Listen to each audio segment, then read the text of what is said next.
God, ang taas ng baha. Oh my God. Pinasok na yung apartment namin dito sa baba. God, di ko na malaya. Nanonood kasi ako ng balita.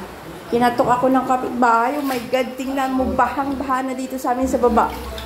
Ang ina. Oh. Oh my God. Ina. Kung hindi pa ako kinatok ng kapitbahay, hindi ko pa malalaman na bahang-baha na pala. Pinasok na yung loob ng kwarto namin, apartment.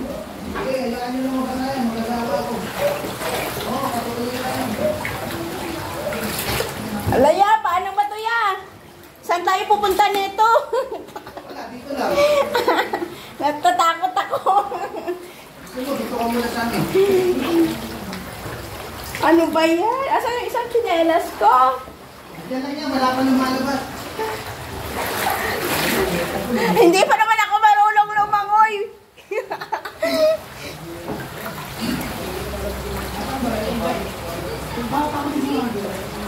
Oh, ayan, pati sa kanila, oh. Pinasok din. Oh, ayan, ayan, lahat kami dito pinasok ng baha.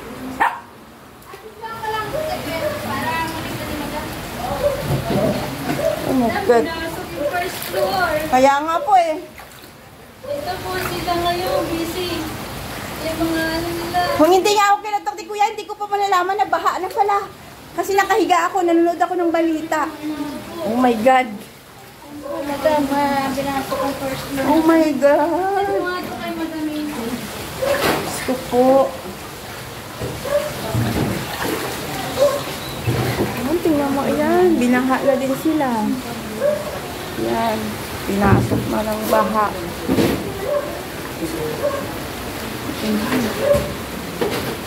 Ayan. Nagulat na ako. Hindi pa ako kinatok ni Kuya, hindi ko pa malalaman. Hindi, nakahiga lang ako nanonood ng balita. Hindi mo kasi marinig yung ulan talaga sa bahay na. Nanonood ako ng balita. Pagkatok ni Kuya, nagulat ako, pumasok sila yung tubig.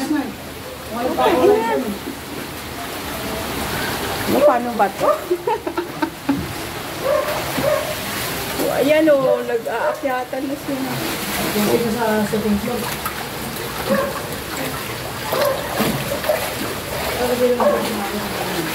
Ayan.